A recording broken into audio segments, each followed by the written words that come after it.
We'll continue the study of chapter 4. So these are very, very powerful verses that we are studying right now. Krishna is revealing about himself in these verses. So it all began with Arjuna's question. Arjuna uvacha aparam bhavato janma param janma vivasvata katam etad vijaniyam tvamadau proktavan iti. Arjuna said, the sun god Vivaswan is senior by birth to you. How am I to understand that in the beginning you instructed this science to him? So this is a very surprising question by Arjuna, because he was surprised when Krishna told him, hey Arjuna, this knowledge that I'm giving to you right now is not anything new. It is the same knowledge that I have given in the past to sun god Vivaswan. So naturally, Arjuna's question is, how am I to understand that you gave this knowledge to sun god, who was millions of years ago, who was, in the time context, which is millions of years ago. So that Krishna clarifies his position being different from all the other jivas' position. He says, many, many births, both you and I have passed. I can remember all of them, but you cannot. O subduer of enemy. Bahuni me vyatitani means many, many births, both you and I have passed.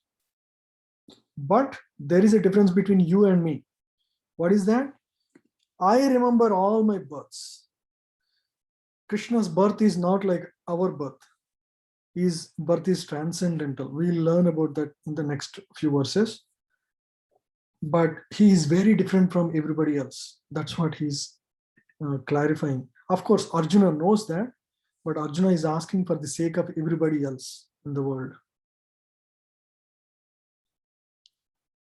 He continues saying, although I am unborn and my transcendental body never deteriorates, and although I am the Lord of all the living entities, I still appear in every millennium in my original transcendental form.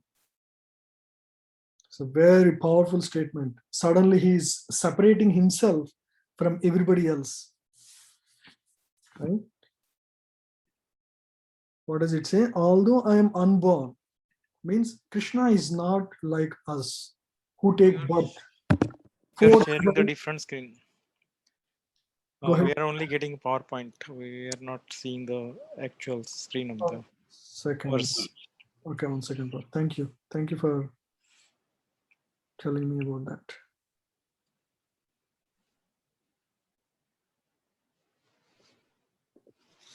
Can you see now, please? Yes, bro.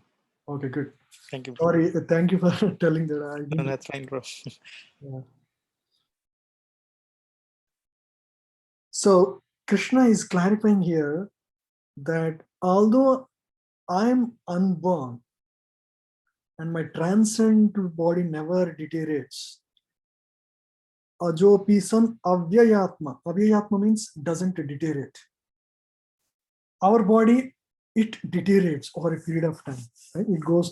It is born and it grows, it stays for some time, produces some offsprings, byproducts, and then dwindles and finally deteriorates. But Krishna's body is transcendental. He's always Navayavanamcha. He's always like a youthful boy, like 16 or 18-year-old boy. Even when he was in the war, fighting with, in the war of Kurukshetra, he was young like a boy, even though he had grandsons who were also part of the war. So that is his nature. That's his body never deteriorates. His body is a divyam, transcendental, avyayatma. And although I am the Lord of all living entities, Prakritim Swam Adhishtaya. Adhishtaya means the Lord of all the living entities. I still appear in every millennium in my original transcendental form.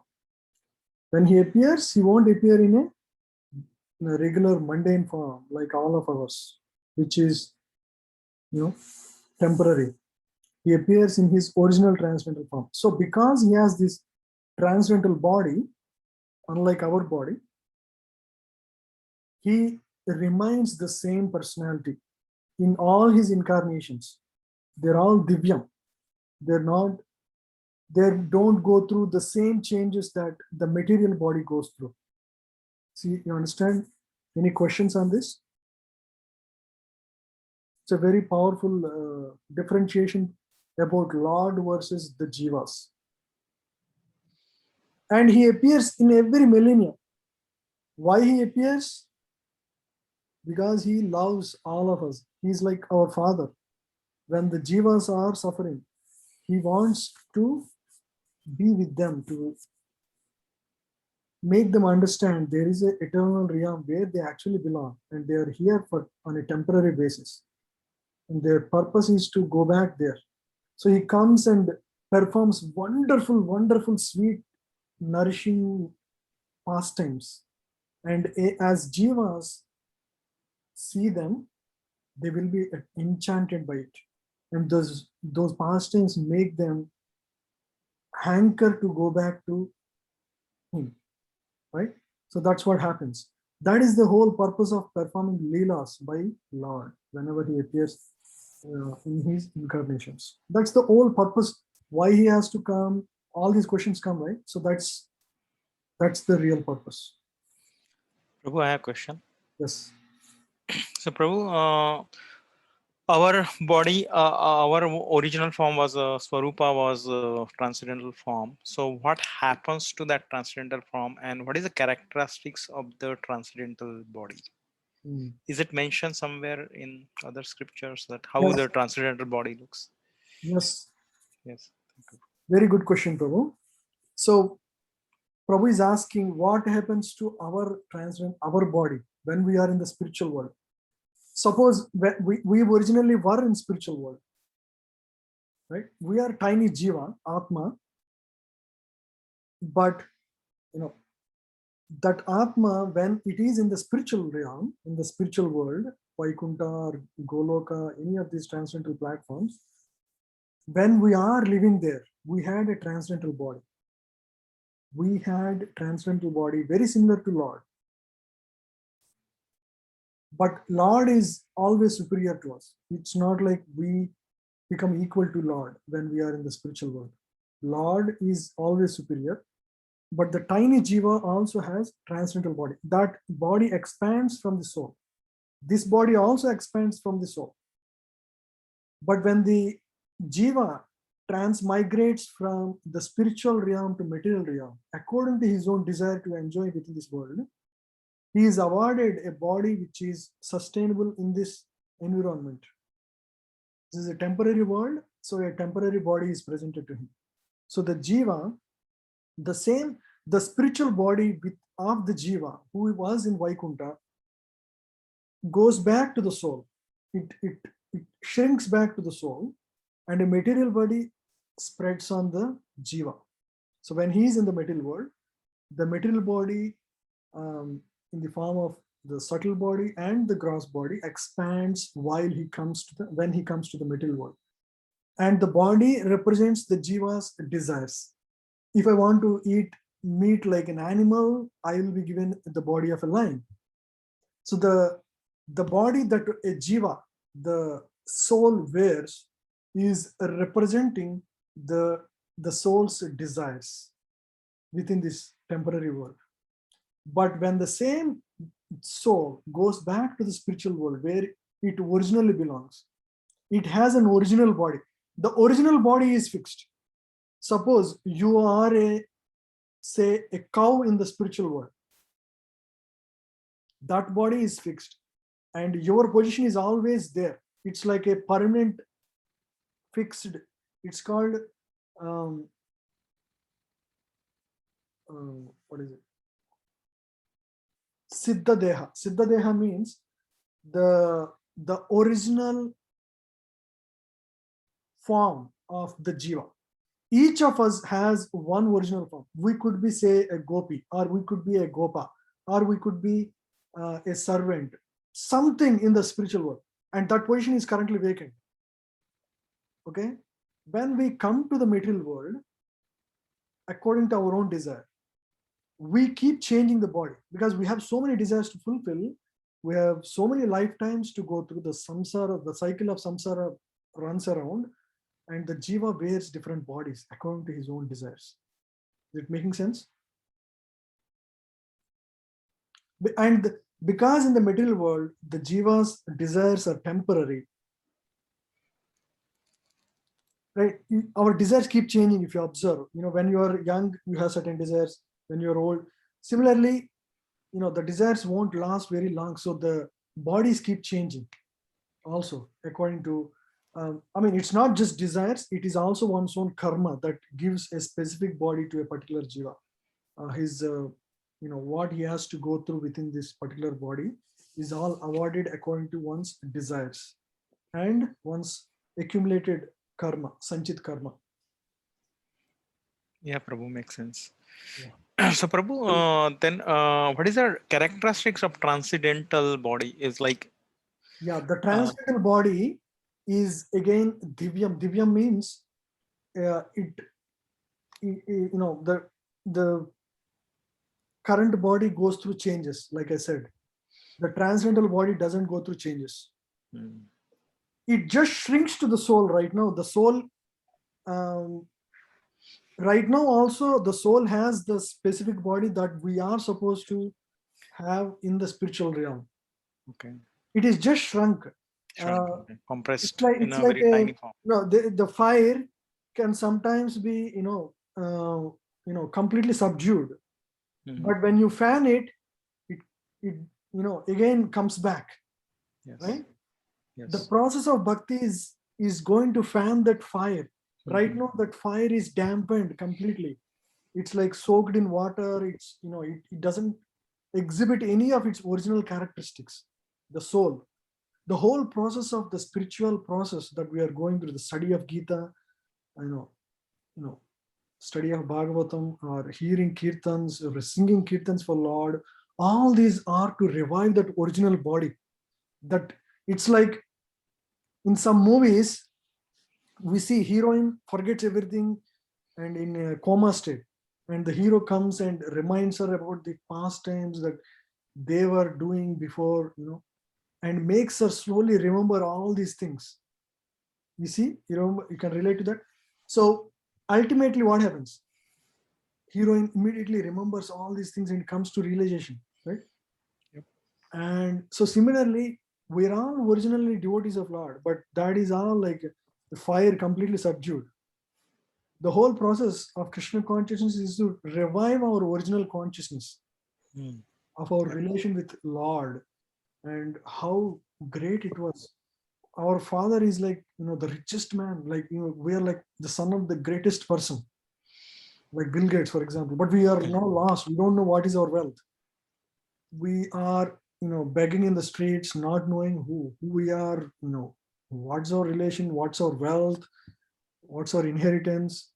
All of that is lost. Now, the whole process of bhakti is to revive that original relation so that we can again engage in that happy pastimes of Lord eternally. Makes sense. Thank you, Prabhu. Prabhuji, Prabhu, I have a question. I'm sorry. Yeah, one by one. Sagar Prabhu, Sweta Mataji, and who else raised hand? You can raise your hand. okay. Zoom, that way we can go through one by one. Yes, go ahead. Should Sweta I? Mataji? Yeah. Okay. Till now, in all the verses that we studied, it says that the soul is same and the body keeps changing for us. Correct. In the But material. now what I'm hearing is we do have a constant transcendental body as well, which doesn't change. Yes. Okay. We Okay. have it. It's called one's original position in the spiritual world.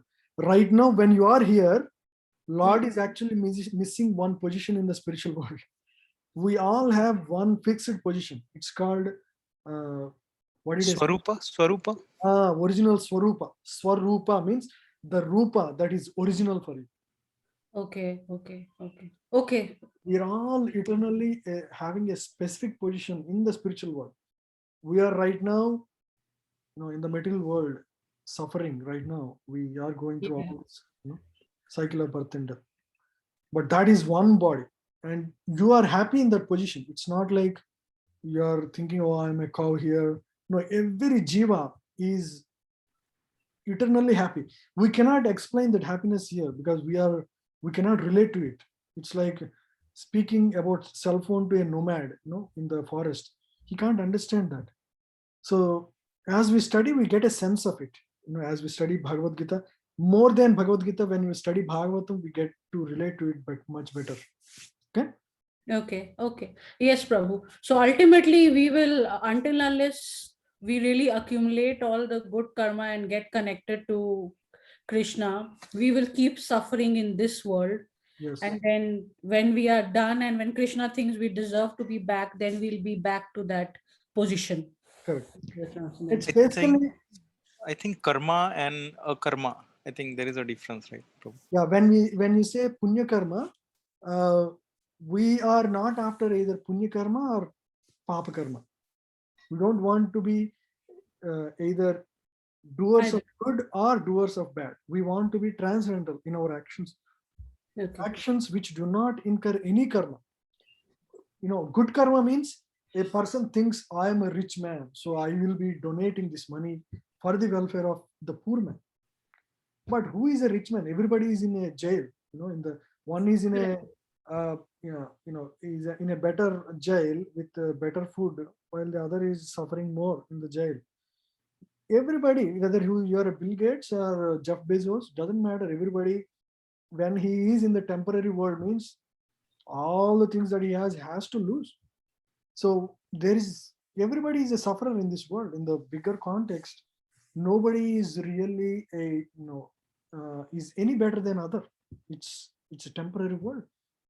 All the thing that we accumulate is just a temporary. Uh, you know, nothing comes with us. So nobody is really great in this world. We may be fascinated by people having this big building, car, or riches, or company CEOs, but nothing. All of that is a temporary, very temporary position in this world. What is that in the eternality of the living entity's lifetime, right? So nothing to be fascinated about anything in this world. So basically, maybe the better way of saying is until unless Krishna is happy with or satisfied with the service we do for Krishna, we will just keep coming back in different Yes. forms. Right. When we purify ourselves through the chanting, the process of chanting, so every yoga has a dharma. Right now, the current dharma for the current age is, the recitation of the names of the Lord. Correct. And when we practice that and surrender ourselves, right, completely understanding that, I am doing all these futile efforts in this world, I should rather turn to God, and, that is my real refuge. When we come to senses, that is like coming to the senses. When we Correct. come to the real senses, then, we become eligible to go back to Him. And activities, everything in the name of God, if we do, that is transcendental activity. We act in this world as a trustee. I don't own this home. The home is owned by Lord, and I'm like a person serving Lord in this home. That's how you treat your home. You treat your children as God-given children. You treat your husband as God-given husband. So when your consciousness is like that, then you are not accumulating any karma. That is the way to live in this world. So that's what we have to get to at one point in our life. Okay. Okay. Thank you, Prabhu. Hare Krishna. Yeah. Hare Krishna. Yes. Now Sri Vidya Mataji. Hi, Prabhuji. So, you mentioned about that Siddha Deha for everybody, right? So, and you also mentioned it can be different form like cow or people, something like Gopa and all. First time I'm hearing, I've never heard about it. So, will we have any duty there? And if we are taking so many birds, that position is vacant. So, will another people? How is it? It will be vacant till we go back. So just curious about it. Just explain in brief that. Sure. I mean, these are advanced topics. Generally, we don't discuss in Bhagavad Gita, but because you're asking and the context came, I'm going to share in a brief, just to give a brief idea of this. Yes, Prabhuji. And if it confuses, let's not discuss too much, because there is a lot of background required to really get to this science. This is a perfect science, but I'm jumping a little bit, and this might look a little bit awkward also for some people, but don't take it any awkward. If you have gone through the entire Bhagavatam in sequence from Canto 1 to Canto 5, you would understand very well what I'm speaking, but I'm jumping guns right now to speak a specific context. So don't be, if it is not clear, don't worry about it. We'll get to it as we journey together in this, in this study group. So in the spiritual realm, what are the activities of jivas, right? That was your question.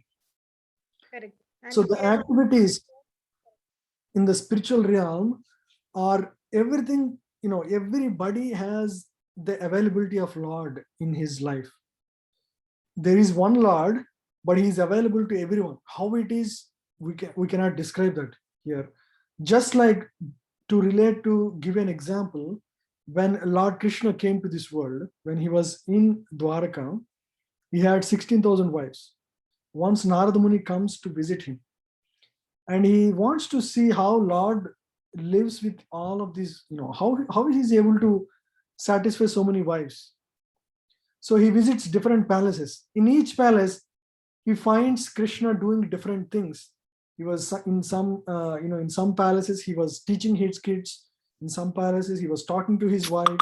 In some palaces, he was helping in some, home duties. So like that, he was with everybody, as if every devotee in the spiritual world feels Krishna as having complete focus on them. So in material world, nobody can exhibit such qualities, but in the spiritual world, Krishna, provides such kind of relation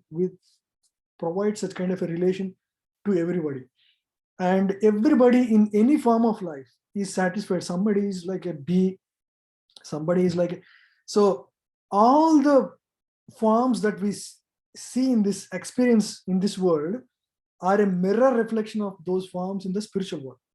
Mirror reflection or perverted reflection. It's not like a real reflection, because in reality it is transcendental, but in the material world it is all mundane. It is called a perverted reflection, not a perfect reflection, but a perverted reflection. Just like so the whole world, material world, is a perverted reflection of the spiritual world. Whatever is the highest there becomes the lowest here. Another example to understand is in 15th chapter, again, Krishna speaks about how this world can be understood. So it is like a tree near a bank of a river. Suppose there is a tree standing tall on the bank of a river. You see the reflection, right? The tree's reflection, and you see it upside down. Everything is upside down in the waters. And if somebody is trying to, so the tree is a mango tree and there are wonderful fruits, everybody can see the fruits even in the reflection in the water. Now, anybody who just trees the reflection, he thinks, hey, there is a wonderful mango tree, let me go and find it. And everybody runs towards that mango and tries to grab it. But can they experience the mango in the reflection? They don't, right? Yeah. So that is how the search for happiness works in the material world. Everything is a promise, but this is all a perverted reflection of this is called Maya. Maya means a reflection of what is originally there in the spiritual world. Everything promises, but nothing satisfies. That is the nature of this world. Okay?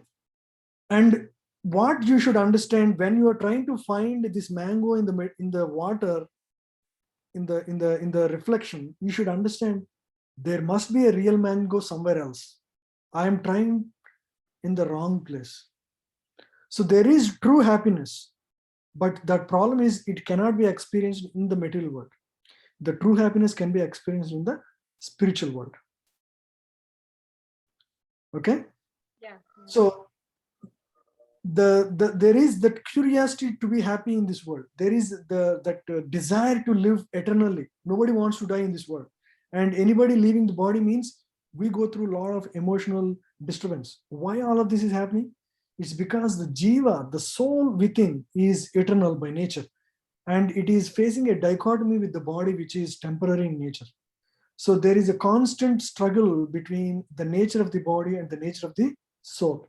So that dichotomy brings a lot of anxiety to the jivas in the material world. That's why this world is called kunta. Kunta means a place of anxiety, where the jiva experiences the dualities of material world.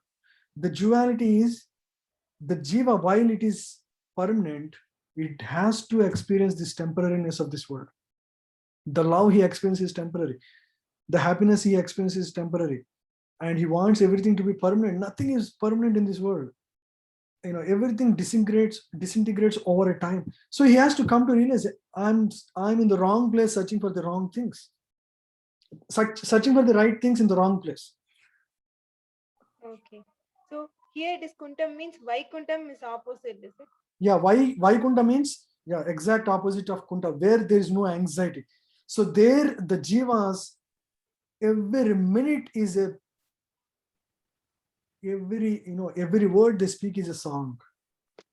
In every minute they are always in the mood of serving Lord, and every minute is a time of joy, complete transcendental bliss. Satchitananda. Satchidananda, yes. So jiva continuously experiences Sat Chit Ananda, and a person who becomes Jivan Mukha in this world also can experience the same thing. It's not like only you have to be in the Vaikunta to experience that. That happens when completely we cleanse our mind, purify through the process of chanting sincerely and surrendering ourselves. Even ihayasya harer dasya karmana manasa gira nikilaswapa avastasu jivan muktasya uchyate means ihayasya harer dasya, one who serves Lord Hari in this world, ihayasya karmana manasagera, with his mind and actions always surrendered unto the Lord. Okay, such a person experiences the spiritual world within this material body and the material world. So we can all also experience. The Jivan Muktas experience that. We don't, because we are not there yet. But when we chant every day with faith that yes, this is the right thing, we'll all be granted the same experience. Okay? Thank you, Prabhuji. Aranya Mataji, you have a question? Yeah, Prabhuji, a couple of questions actually. So if we have a transcendental body, right, so that we would have tasted the bliss or this joy at some point. So if we have experienced such higher taste, then how could we forget that and come to this world? Yeah, we were experiencing. There is no doubt about it.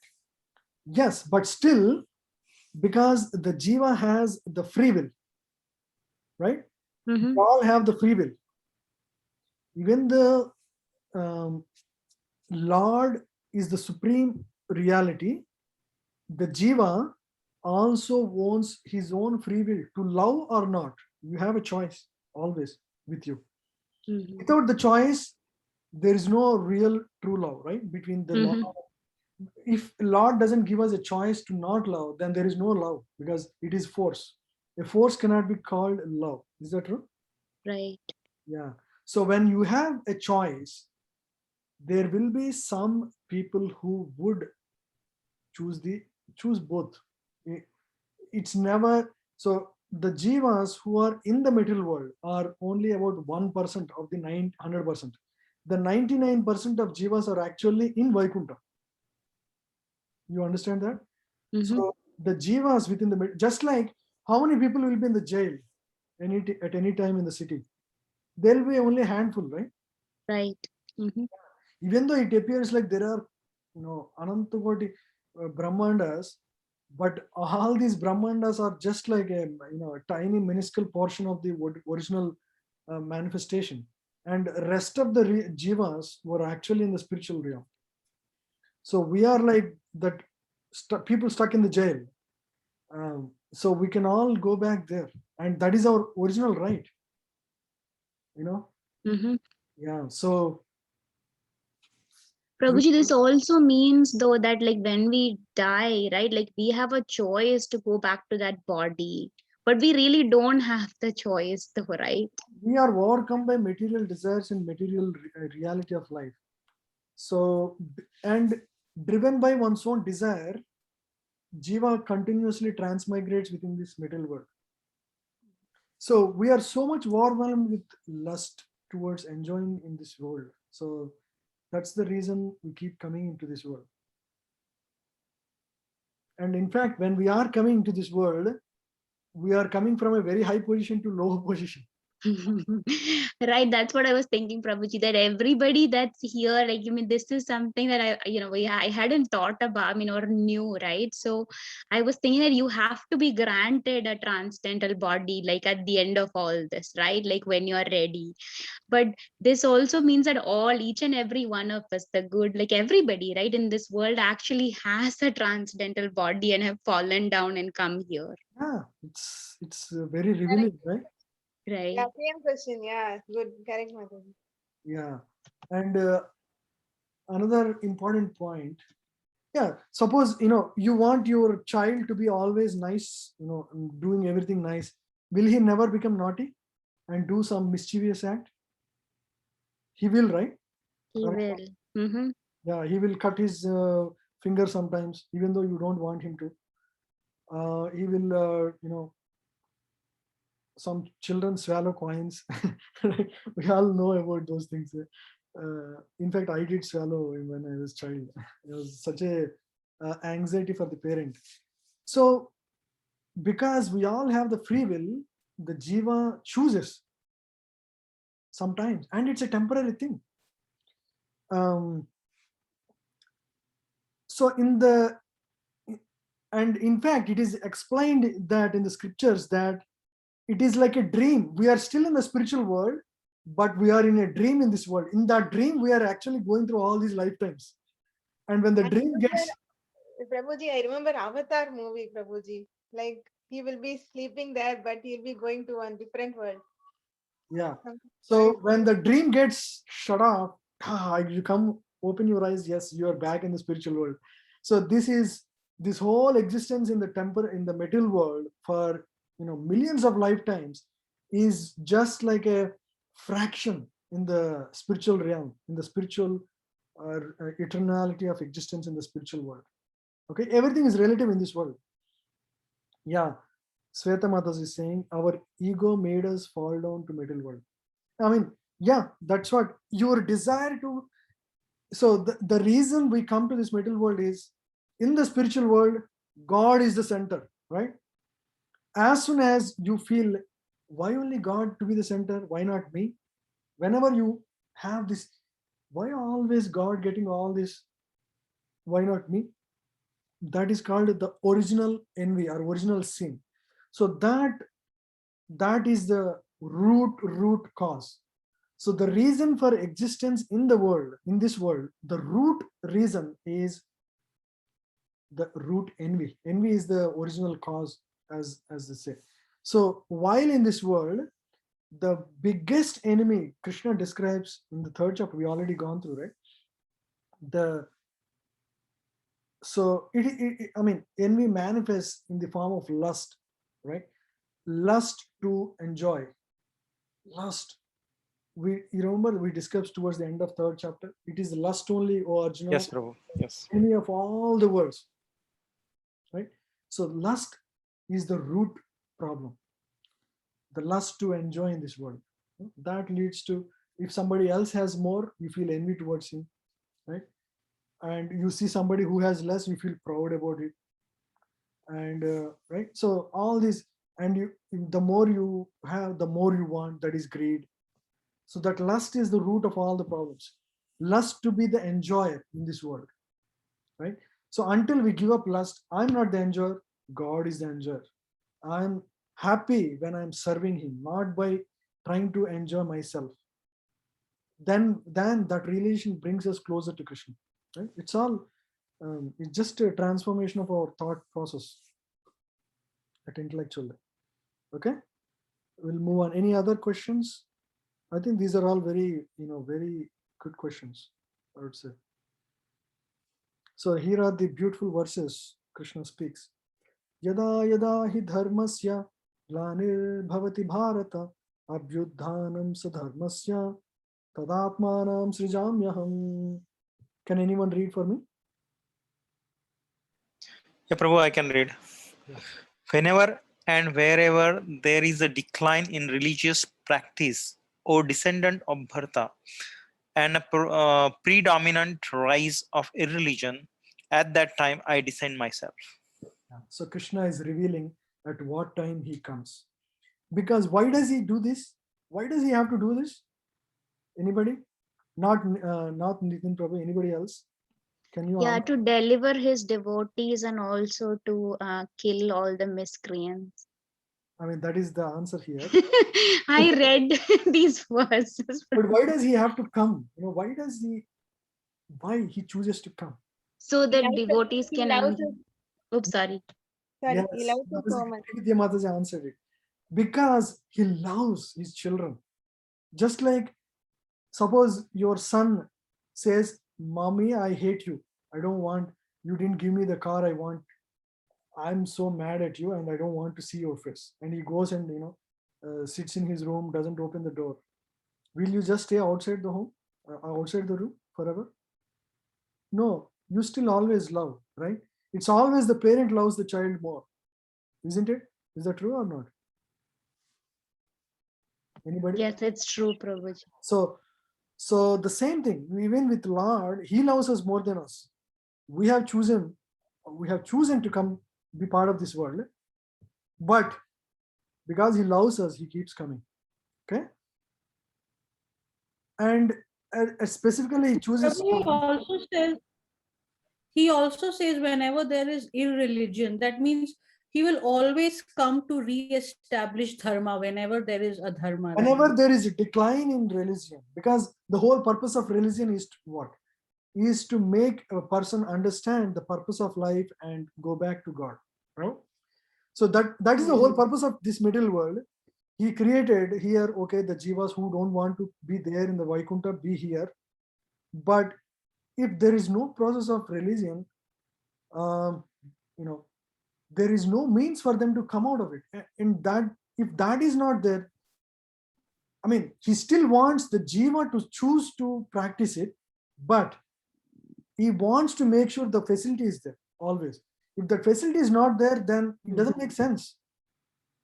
It doesn't make sense for him to have this middle world and all the jivas to be, for materialistic people, this world is like a, the understanding of God is, God, you stay there, we will perform pastimes here, and you keep supplying. We go and worship you so that you can supply things that we want in this world, so we can enjoy in this world. That is the outlook of most of the people in this world, right? But yes, as they, but Lord's purpose is not that.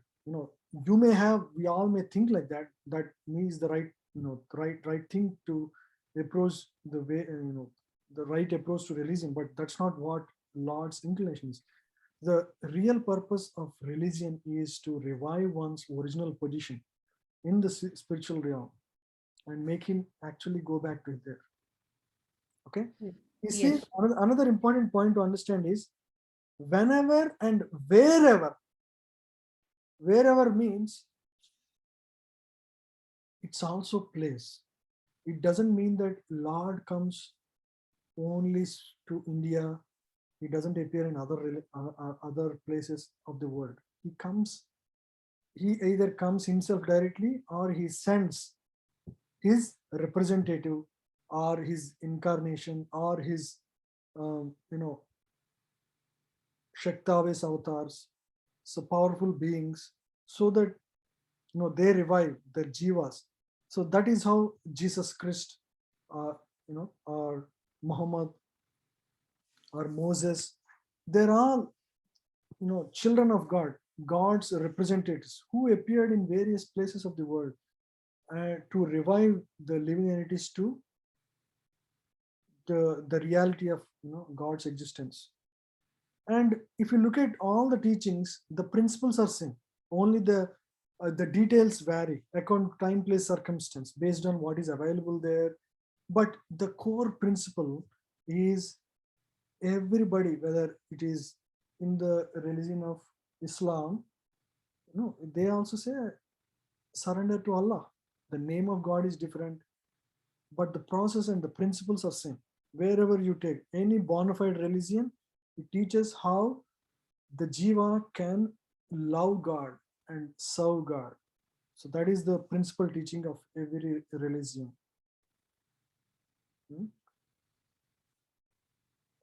Another thing to understand, so the dharma,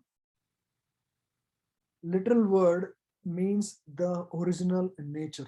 Okay, so we all have multi-level existence. At the soul level, the dharma is to love and serve God. Little above in the covering, up above, dharma at the bodily level is to perform the prescribed duties. So you have a specific body, you have prescribed duty to take care of your family and to perform duties in a righteous way. So all of that is at the body. Okay. Yeah. So whenever there is a decline in religious principles, Lord appears himself to course correct the situation. So, but the whole purpose of all these incarnations in which Lord comes is to arouse God consciousness or Krishna consciousness in different kinds of people. Yeah, let's read. There's a beautiful explanation in this purport here. See, the whole purpose of the mission of incarnation is to arouse Krishna consciousness everywhere. Such consciousness is manifest and non-manifest only under different circumstances. Paritranaya sadhunam vinashaya cha dushkritam dharma samsthapanardhaya sambhavami yuge yuge. Can anybody read for me? Let's go one by one. Archana Mataji, can you read? Yes, Prabhuji. To deliver the pious and to annihilate the miscreants, as well as to re-establish the principles of religion, I myself appear millennium after millennium. See, clarifies the purpose in why he comes. Pavritranaya sadhanam. This is the main purpose. To deliver the pious, because the living entities, the jivas who are surrendered to him, Lord wants to appease them by personally appearing to them. So Lord comes time and again. For example, in the incarnation of Lord Rama, I'm going to discuss that. So when Lord appeared as Lord Rama, right, when he was banished to Dandakaranya.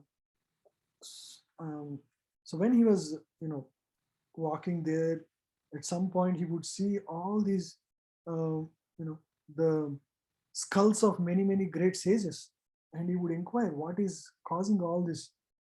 He would inquire the sages about this, and they would inform about the Rakshasas that are time and again overpowering them and stopping their peaceful practice of religious principles. And Lord in that incarnation vows to annihilate all these Rakshasas so that the devotees can perform peaceful pastime, peaceful perform religious principles, practice religious principles in a peaceful way. So Lord appears primarily because the devotees long to see them. Right? Devotees want to personally serve them.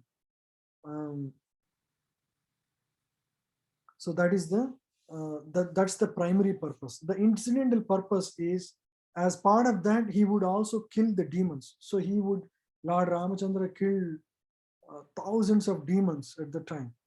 He killed the greatest demon called Ravana, who was causing trouble in all the three worlds. Right? That happens, if he wants to kill Ravana, for him it's not a big task. He can just cause heart attack and make him die, right? But he will come and show his heroic pastime so that the world understands the greatness of the Lord and tries to appreciate his direct concern in the about the lives of the pious people. So that's how Lord appears in this world. Yeah. So Lord clarifies his position as, now suddenly you see Arjuna and Krishna, they were just friends until now. Suddenly there is a differentiation between them, and how Lord is revealing about his position to deliver the pious and to annihilate the miscreants, as well as to re-establish the principles of religion. I myself appear millennium after millennium in various incarnations. So Krishna, there is discussion about the various incarnations. So Krishna incarnates in various forms called Purusha avatars, Guna avatars, Leela avatars, Shaktiaves avatars, Manvantra avatars, and Yuga avatars. Did we discuss this? Purusha avatars are the Vishnu forms, reclining Vishnu forms, from whose navel comes the lotus on which Brahmadeva. No, Brahmadeva. Yeah, Brahma, on which Brahma appears to do secondary creation. He was provided with all the material elements, and then he does the secondary creation. So this whole Purusha avatars discussion is in Bhagavatam. I think it's third canto, the creation. The whole. I sent you all a link about creation, how Bhagavatam describes the process of creation in our group. You can have a look at it. That gives an intellectual understanding of how actually creation happened, as given in Bhagavatam, as described in Bhagavatam.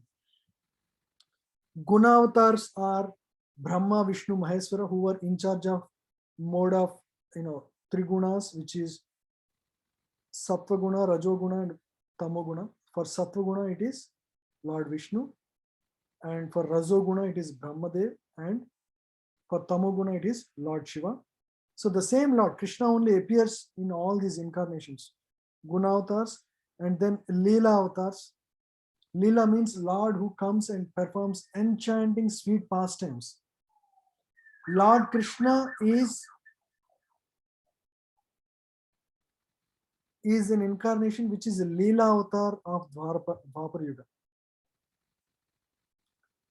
And then Shaktiaves avatar. Shaktiaves avatar means jivas like us who are empowered with special potency. They would come and perform extraordinary pastimes, like any examples, like Lord Buddha is a Shaktiaves avatar. He was empowered. He is an incarnation of Lord, but he's a Shaktiaves avatar. Parshuram is considered a Shaktiaves avatar. He is not Vishnu Tattva. So he is like Jiva. Jiva means like you and me. Jiva Tattva. Jiva means a small, tiny soul. He was empowered to perform extraordinary pastimes. When he comes in to perform some extraordinary activity, he comes. So that is Shaktiaves avatar. Manvantara avatars are the Manus that come at the beginning of each Manvantara. So there are each day of Brahma divided into periods of Manu. It's called Manvantara. So currently there is a specific Manvantara running right now. Vaivasvata Manu is the in charge of this Manvantara. So these Manvantaras are predefined periods within the day of Brahma. Within one day of Brahma, there are 71 Manvantaras. So the Prabhu, 14 Manvantara, 72 Chaturyuga. Yes, 72 Chaturyugas and 14 Manvantaras. Yeah, thank you, Prabhu. So these Manvantaras are fixed. The current Manu is fixed, who is going to come as the next Manu is also fixed. Everything is fixed in this this cycle. It's like positions already predetermined. So in each manvantara, who is the Saptarshi, who is the Brahma, all of those things are fixed. So the personality who is currently Hanuman will become, the current post called Indra is held by a person called Purandara, for example, right?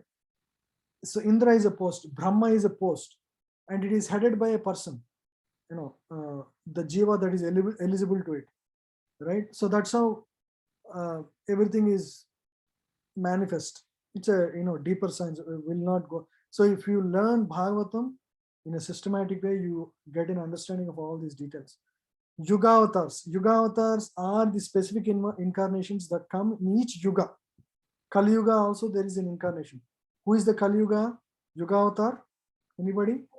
Not Nitin Prabhu. Anybody else? Kalki Bhagavan. Kalki Bhagavan is Leela avatar, who comes towards the end, just like Krishna avatar. Who is the Yoga avatar? Yoga avatar teaches Yoga Dharma. Yoga Dharma means the principle, the spiritual process which will help one to revive one's original position in the spiritual world. Is it Sri Chaitanya Mahaprabhu? Yes, he is the incarnation as per the scripture. So in the 11th canto, there is a description of who is the Yuga avatar for each age. In the last Yuga, it is not Krishna. Krishna is Leela avatar. So there is another Vishnu incarnation that comes in the beginning of the age that teaches the process of worshipping Lord, temple worship of the Lord. So like that, and the colors of the incarnation. So all of that is, I think I not this. I think I gave the link of that chapter.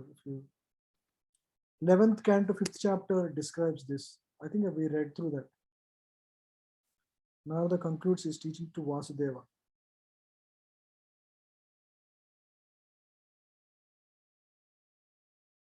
Yes, Prabhu, you had covered this 2 weeks back when we were going over these verses. Yeah.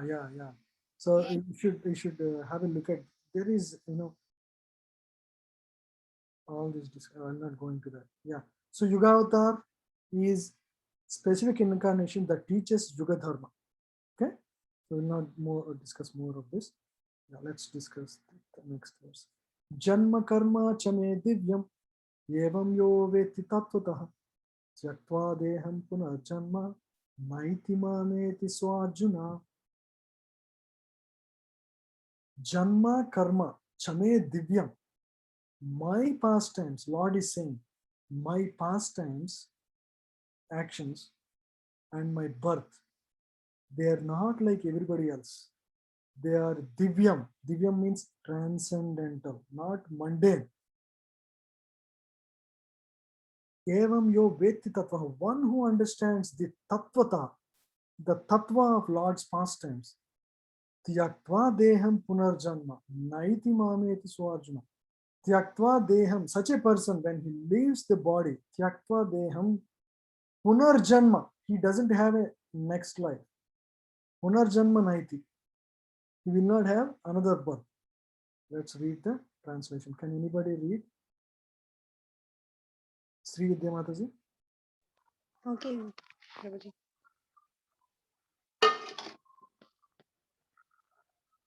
The Lord's descent from his.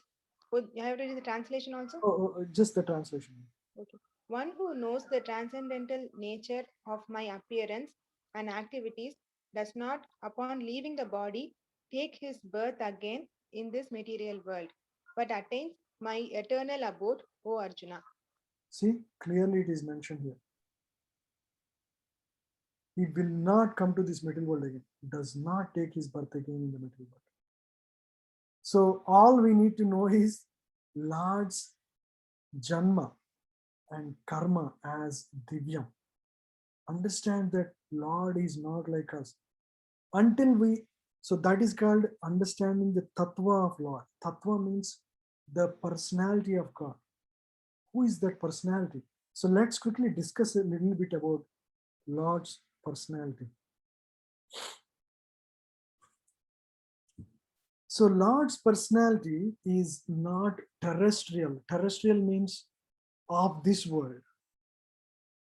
Neither it is celestial. Celestial means the living entities in the higher planets, like all the demigods like Indra, Varuna, Vayu. They have celestial bodies which are extremely beautiful to look at.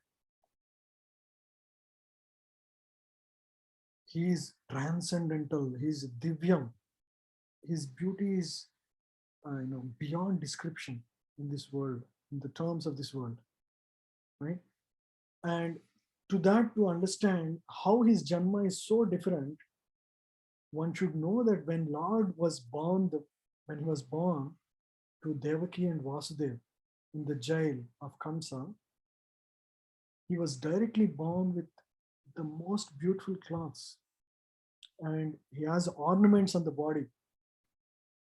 And immediately after being born, he transforms from his body into four-handed Vishnu form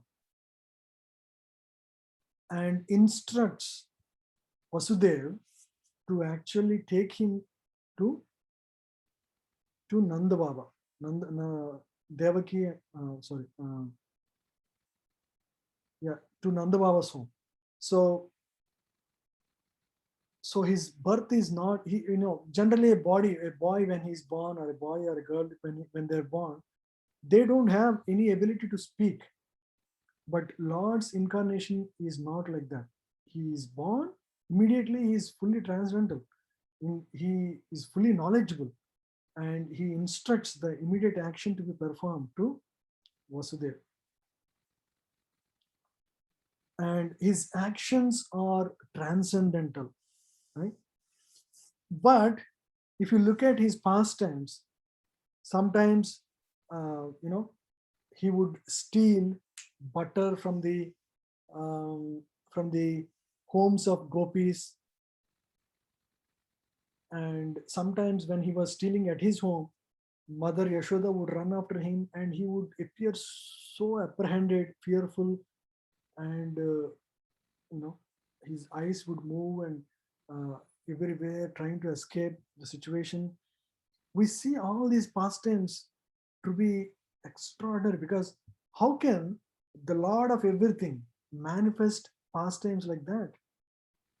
Even in there is a specific section called Uddhava Gita in Bhagavatam, last canto, 12th canto.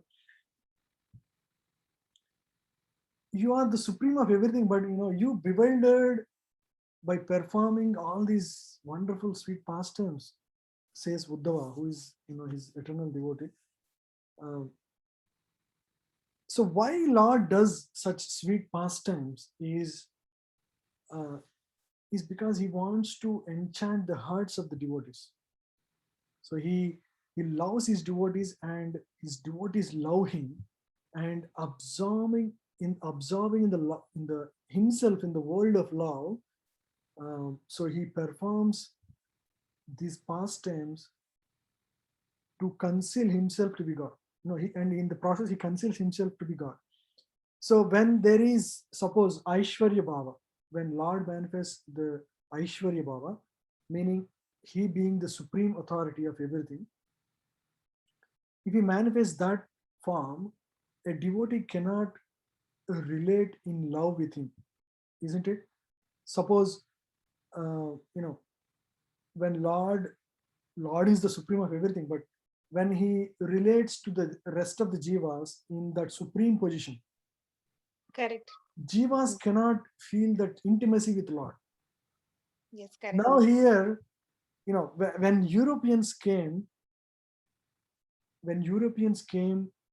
to India, Britishers for the first time when they came, and they visited Madura, and they asked about who is this Krishna you are all worshipping.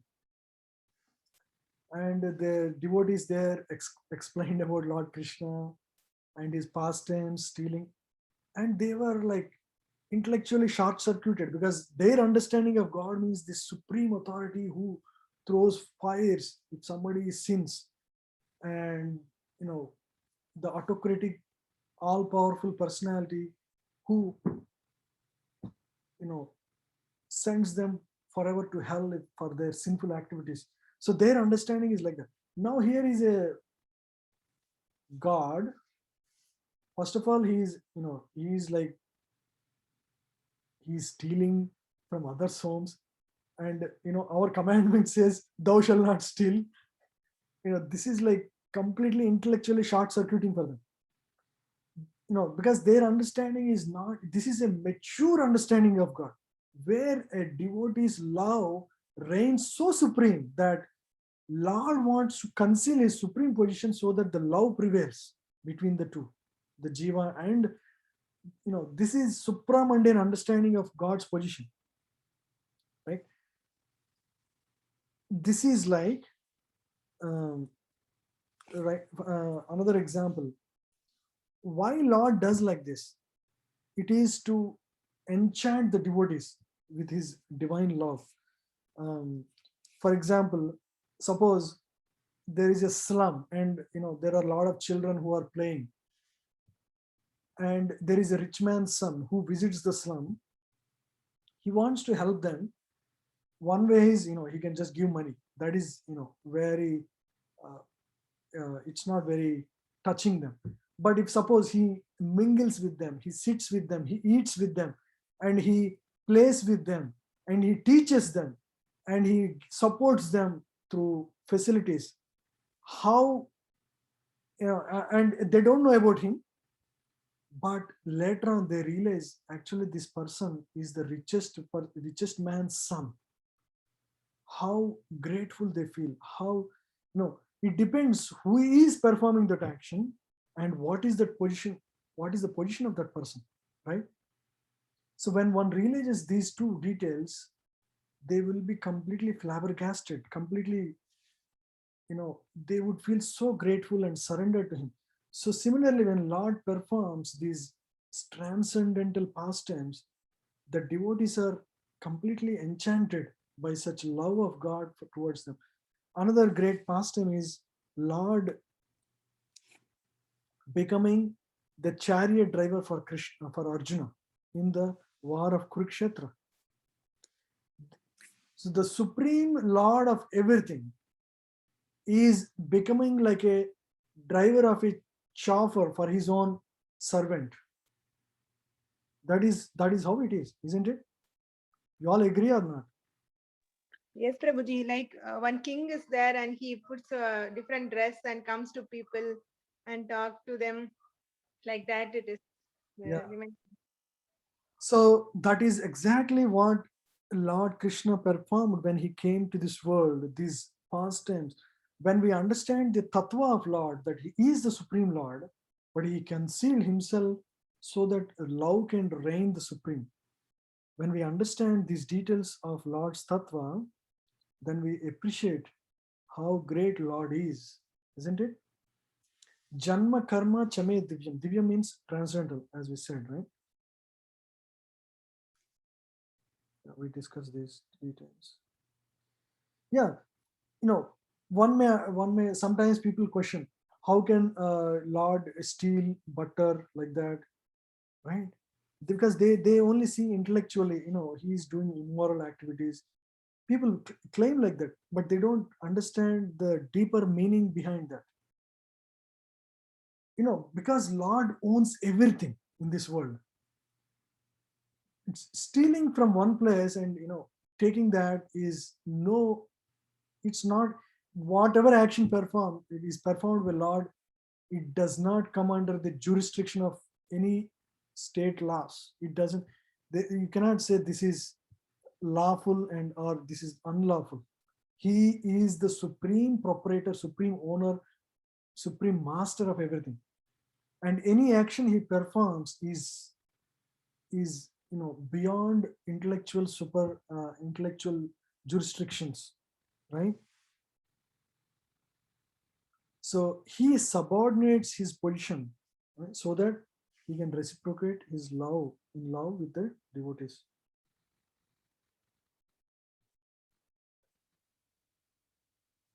So another concept we should all understand is the Yogamaya.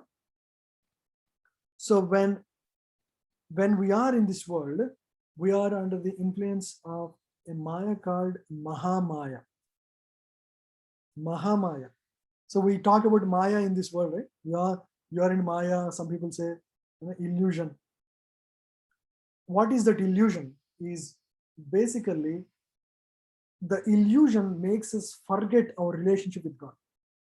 When we forget that relation, when that avidya or ignorance covers us, then we have the motivation to enjoy, accumulate, act in greed in this world, right? So that is called a Mahamaya. Similar to Mahamaya, there is Yogamaya that exists in the spiritual world or even in this world in the life of pure devotees. How does that work? The Yogamaya, the word literally is a oxymoron. Yoga means that connects one with Lord. Maya means that takes away from the the connection with the Lord, right? So the oxymoron literally means the Maya that actually connects one to God. For example, when Lord is performing pastimes in this world, like Mother Yashoda treating Lord Krishna as her son, for example, right? If she thinks he is the supreme controller and he is the bestower of everything to us, then she cannot treat him in love like a child. So she is covered by this Yogamaya, where she forgets that the Supreme Lord is actually the Lord Krishna is the Supreme Lord, and she treats him as like her own son who is actually starving. He needs to be given milk. He has to be nicely decorated, given food at right time. She has that kind of loving relationship, even though in the back of their mind they understand that Lord Krishna is the Supreme Lord, that is covered so that the sweet loving pastimes can happen between the two. So this is called Yogamaya. So when Lord is here in this world, so the Yogamaya takes over. Even Lord himself, another important thing to understand is, suppose when Yashodamai, to teach Krishna not to steal, she would run after, one time he actually pours all the butter on the floor. And Yashodama becomes very angry at the naughty stuff Krishna is doing. And she takes the sticks and runs behind Krishna to catch him and punish him for the mistake so that he doesn't repeat this mistake of breaking the pots in the home, right? So at that time, Krishna was very fearful and he would be running in that fear. And it doesn't mean that Krishna is now acting as he is the Supreme Lord, but he's trying to act like he's a small son, his child. When he acts in that role, he actually fully absorbs in that role by the potency of Yogamaya itself also again. So Krishna is also under the influence of Yogamaya at the time. So he actually lives that fasting. It's not that, oh, he's just playing some drama here. He actually lives that role in that, this is a little difficult concept to understand. Okay, so he actually, but it is all to increase the sweetness of pastimes between the two. Okay, sweetness of pastime that is happening between Yashoda and when he was running, Mother Yashoda ties him to what does she tie to? Mortar. Yeah, she ties him to a mortar, and he immediately remembers that he has to deliver these Nalakuvara and Manigriva, and he walks. Hey, I need to deliver my devotees. I gave a promise to Narada Muni And he, as a child, he would just walk towards those two trees and delivers these two devotees. So though he was playing this childhood pastimes and he was fearful of Mother Yashoda, all of this, while he's doing all of this, he still remembers that he is the Supreme Lord suddenly, and he delivers the two Nalakuvara and Manigriva devotees. See, it's a very difficult to intellectually understand. But Acharya say that when he was acting like a child fearful of his mother, he was actually living that. He's not acting. He is the Supreme Lord and trying to act like this. No, he's not doing that. He's actually living that by the influence of Yogamaya. One may question, is Yogamaya supreme? Because she is the one who is directing even both Krishna as well as the devotee here. No, he is not. She's not the supreme, because even though Yogamaya is the director, who is the person who is playing the script? The script, the entire drama was actually the script of what has to happen is all actually happening according to the desire of Krishna. So Krishna is in control in the overall game. So he is actually the script writer in this case. So he is actually the supreme controller. Yogamaya, as his servant, she is actually helping enable these wonderful sweet pastimes at a time when Krishna forgets his supreme position, acts like a child, and Mother Yashoda treats Krishna as her child, not as the Supreme Lord. And when Krishna opens his mouth and shows the Brahmanda, Mother Yashoda falls, seeing the entire world in the mouth of Krishna, and seeing herself in that in that Brahmanda in one tiny spot, talking to Krishna, and Krishna himself is appearing. So, and then they would immediately, Nanda Baba says, maybe our Krishna is some great Lord. So like that, they also sometimes remember that, but that is covered most of the time. So to enable the sweet, loving exchanges between the devotees, right? Yeah. Prabhu, why did Yashoda maybe wanted to be a mother to Krishna? Yeah, she wanted to be mother. She wanted to serve as mother. That's the desire. As a as a devotee in her previous life, she desired that, and so she was awarded that particular. Okay, that is one way of serving Lord Krishna. That is one exchange. Yeah. So in motherly love is one way. So there are 5 eternal rasas in which a devotee serves Lord. One is as his servant, one as his friend, Sakya Bhava. Dasi Bhava is the first one, Sakya Bhava.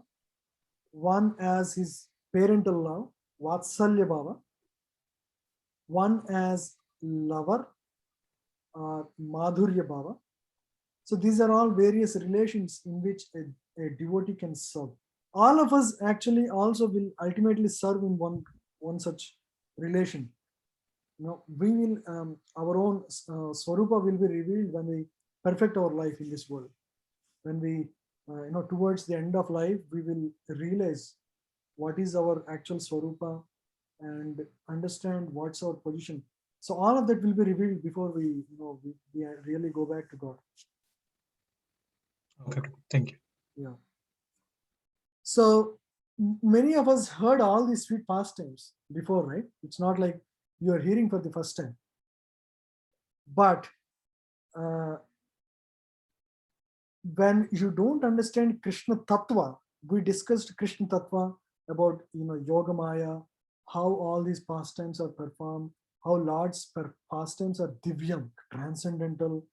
Without understanding all these things, these pastimes appear very amusing or entertaining, isn't it? They're just very nice pastimes. They're very very amusing and entertaining. But with proper understanding, they become amazing. How can Lord perform such sweet pastimes? So we'll be completely amazed by this, the character of Lord. You know how he loves us, all of us, and how he wants us back, and how he performs such sweet pastimes with his devotees. So this would enchant us to and make us desire to go back to him more and more, right? Yeah, so we will end the class here. I hope you all, so these PPTs are helpful.